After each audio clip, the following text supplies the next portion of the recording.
Atin pong tatalakayin sa hapong ito ay tungkol po sa type 1 diabetes. Yes guys, so hindi ho type 2 diabetes, type 1 which is autoimmune po ito, no? Kumbaga sinisira ho ng sarili nating cells, yung beta cells ng ating pancreas. At pagka sinabi hong type 1, ito po ay insulin agad ang treatment dito. And usually, ito ho ay mga payat. While ang type 2, di ho ba? Overweight or obese. And ito ho, type 1, usually before the age of 30. So minsan adolescent pa lang or early adult.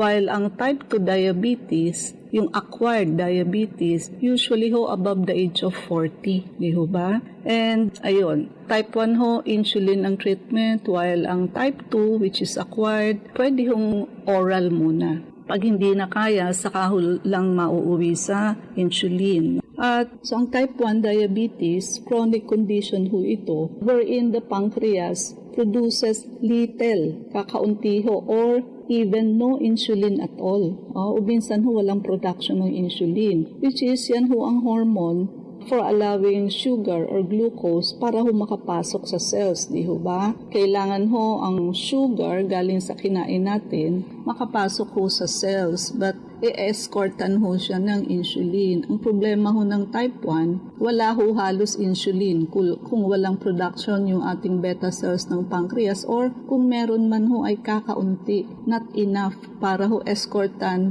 si sugar papasok ng ating cells. So, lahat ho ng sugar na hindi nasamahan ng insulin, lahat po yun nasa blood. Kaya ho agad-agad insulin agad ho ang treatment dito.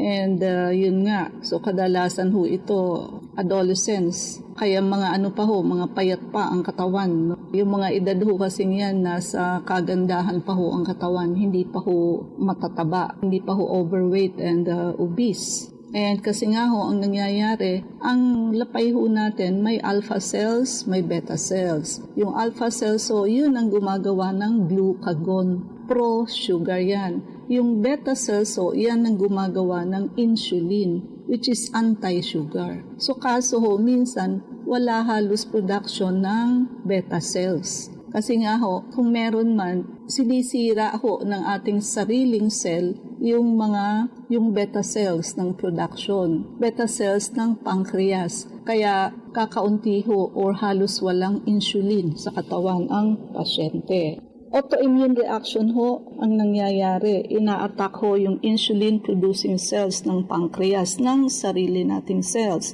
And syempre ho, ang genetics, pag may family history kayo, syempre ho, it increases your risk. And sa environmental factor, kadalasan ho, yung may mga viral infection and other environmental factors, yun ho ay nakati-trigger sa type 1 diabetes. Genetically predisposed ang tao. Although ang type 1 diabetes naman ho is rare, bibihira po kumpara sa type 2 diabetes, which is napakarami ho. And ang symptoms ho ng may type 1 diabetes, halos kapareho din ho ng type 2 diabetes, wherein lagi hong uhaw at ihi ng ihi at palagi hong gutom. Sa type 2 diabetes, nagkakaroon lang ho ng ganyang simptomas ang pasyente if your sugar level is 180 mg per dl and above. Pero usually ho, kung below 180 lang, hindi nyo ho mararamdaman. Kaya ho, maraming diabetic din na hindi ho alam kasi wala silang symptoms.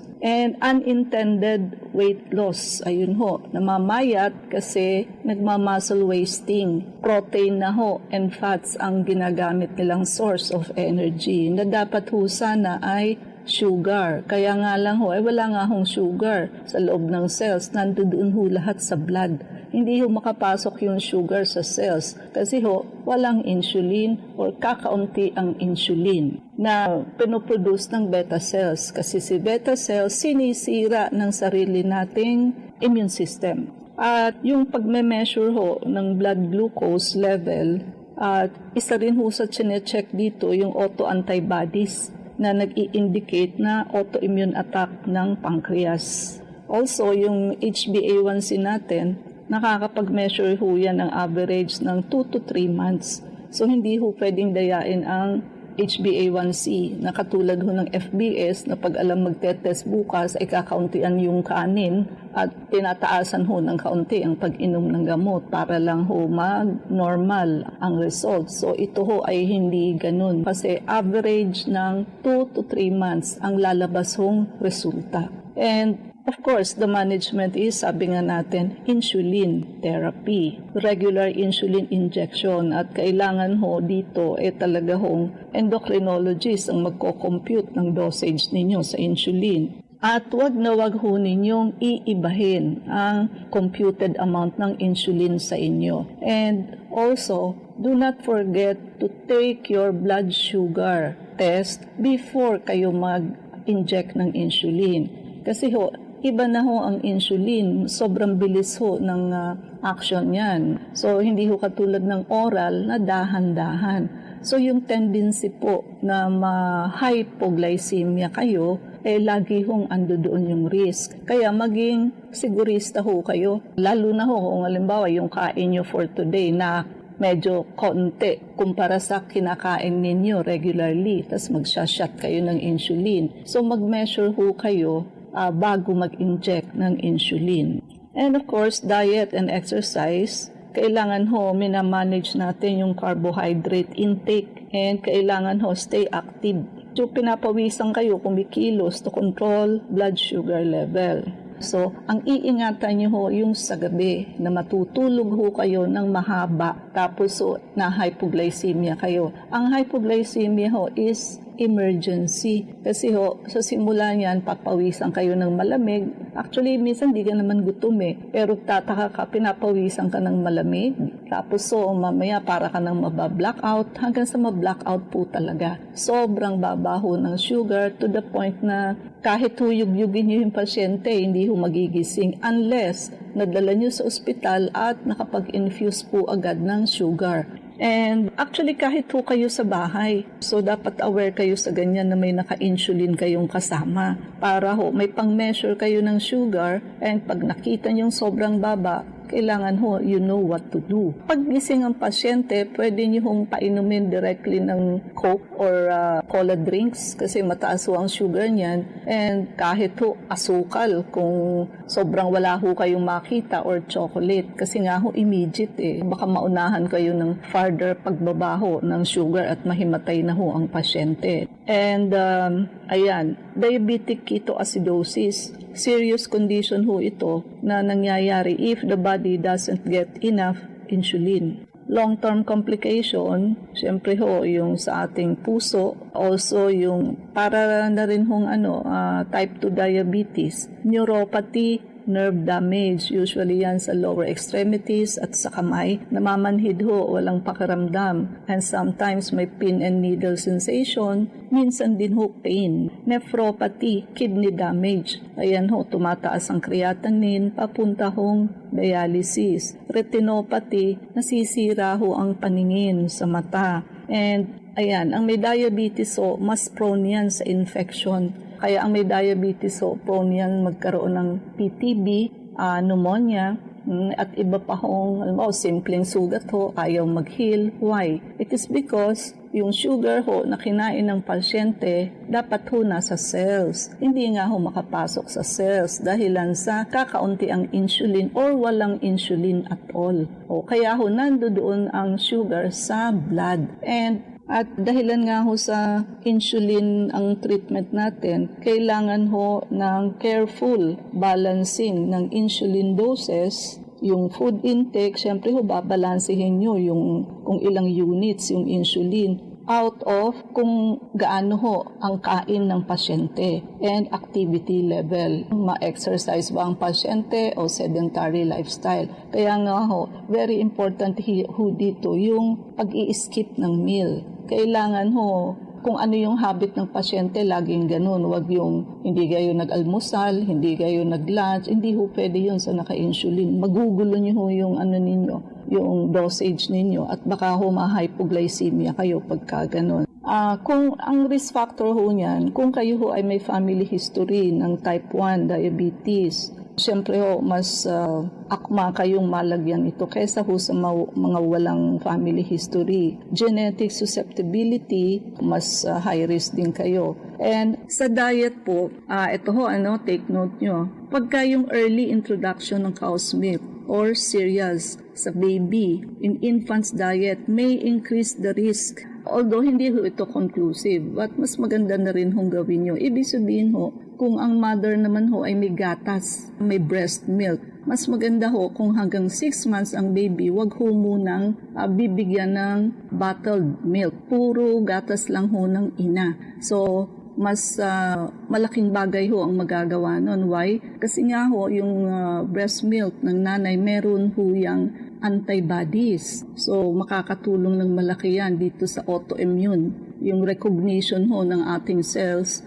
na ang sarili nating cells ng beta cells ng pancreas sinisira niya. So, wag ho muna kayong mag-introduce ng bottled feeding hanggang wala pa hong 6 months ang bata, no? Breast milk po muna. And alam niyo ho ba na hindi lang yan sa tao, kahit ho sa animals ganun din. Halimbawa ho, yung cat, di ho ba minsan iniiwanan ng nanay. So yung mga pet lovers naman ho, pinapa-dede nila, may maliit silang lagayan ng gatas. At type 1 diabetes develop at any age, but it is often ho sa children, adolescent, or young adults. Yun nga ho, sabi natin before the age of 30. Yung pagkakaroon ho ng stress or trauma, physical stress such as illness or trauma, nakaka-trigger din ho yan ng type 1 diabetes. And kung yung older mother at yung mother ho ay may pre-existing diabetes, syempre ho mas higher risk yan. At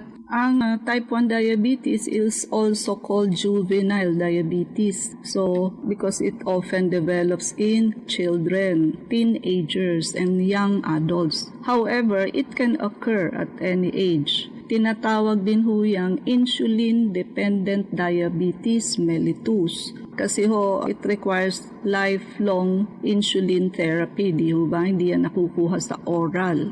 And also, autoimmune diabetes. Kasi nga ho, ang inaatake ho ng immune system, yung insulin-producing beta cells sa pancreas, which is autoimmune. Also, we call it brittle diabetes.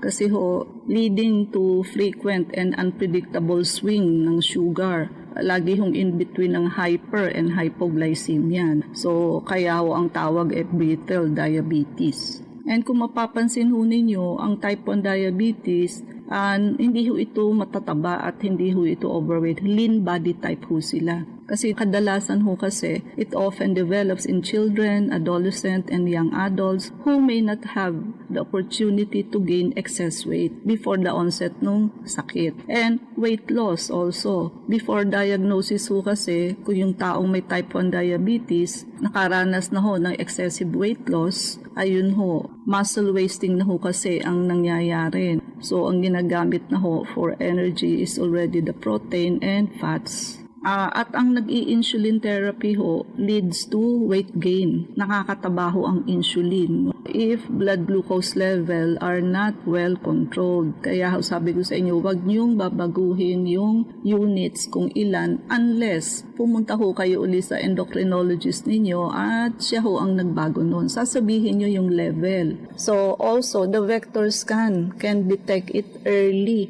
Wala pa ho kayong nakitang symptoms sa anak ninyo, makikita na ho yan yung vector scan na may impending diabetes. So, siyempre, pa-check nyo na yung sugar niyan. So, early detection is much, much better. And para ho hindi mag-progress ang sugar ng pasyente at ma-manage ho ng maayos, so, detoxification, lilinisin ho kasi ang liver, gallbladder, colon, kidney, at the same time, yung mga parasite and chemicals. So, di ho ba ano ang parasite sa diabetes? So, pancreatic fluke, di ho ba, plus methanol, which is the germs. So, mapapatay ho yan at matatanggal yung methanol, no? Nakakadagdag ho yun sa pagsira ng beta cells ng pancreas. Not only the autoimmune aspect. And basta ho, if you are addressing the root cause of everything, so marami ho tayong sakit na mape-prevent na hindi na ho tayo magkakaroon. At kung meron na ho kayo by this time ng mga comorbidities na yan, papunta ho kayo sa paggaling. But ang pinakamaganda ho, syempre, ay yung bisitahin nyo kami for check-up. So, kaya may nararamdaman kayo, kaya wala, sino ho ba ang dapat magpa-check-up? Lahat po. Why? Yung mga mai-stroke, heart attack, sa vector scan pa lang ho, makikita nyo na yan. And also, yung may mga walking pneumonia na wala hong kaalam-alam, may alagang pulmonya sa lungs because wala nga hong symptoms. And yung mga ayaw magpa-opera ng kanilang gallstone, kidney stone at baradong puso, may protocol ho tayo para dyan. Walang opera, no? And especially yung may mga CKD, yung may mga ascites, coming from cirrhosis, fatty liver. Fatty liver ho, madali lamang yan. Ano? And fatty liver is one of the root cause ng high blood, diabetes, high cholesterol, high uric acid.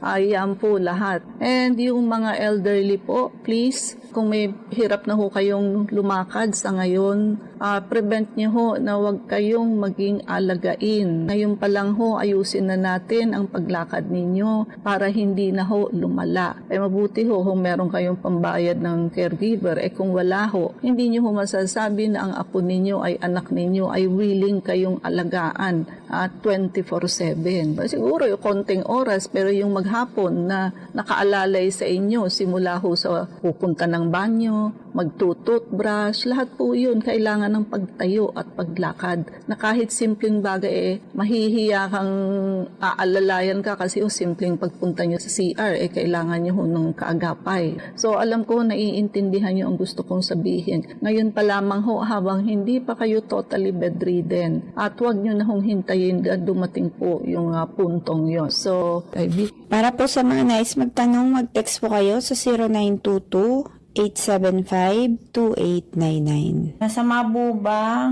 kumakanta ng mataas ang maedad na babae? Paano po ang pag-iingat? Actually kahit na hindi may edad, no? So, lahat po tayo, pwede ho kasi magkaroon ng thyroid nodule pagka sobrang taas at masyado hong persado yung ating voice box or larynx. So, syempre huwag kayong uminom ng malamig and enough na pahinga, huwag kayong magpuyat, luya ho, makakatulong po yun. But of course, yung magdududa na nga ho kayo kung masama. Anything hong part sa katawan natin na sobrang persado, mapuso ho yan, diba, mataas ang BP ninyo o persado ang puso nyo dyan. Pagkakain kayo ng mga samgyupsal, yung kidney ninyo, overwork yan. At marami pa hong iba, katulad nyo na sobrang taas ho, at lalo na kung madalas, so persado ho yung inyong vocal cords or larynx. So everything should be in moderation. So wag hong abusuhin ang mga gift na binigay ho sa atin ng Diyos. No, binigyan ng magandang boses, dapat to in moderation lang. Wag naman hong abusuhin at baka lalo hong masira yung golden voice na ibinigay sa atin. So walang tayong oras, mangyari po lamang na kayo magpalista kung kayo ay magpapacheck up. So Unit 1101, Clinica Medica 101, Centuria Medical Makati, Salamanca Street Corner, Kalayaan Avenue, Makati City. So ang landmark po natin is along Makati Avenue, yung corner General Luna Street. Everyday ho bukas ang clinic, pati na rin Saturday and Sunday and even holidays. Kailangan lamang ho magpalista kayo ahead, Ivy. Pwede po kayong tumawag sa 546-9412, 0922-875-2899. Pwede rin po kayong mag-text sa 0925-896-1689 at 0917-810-6169.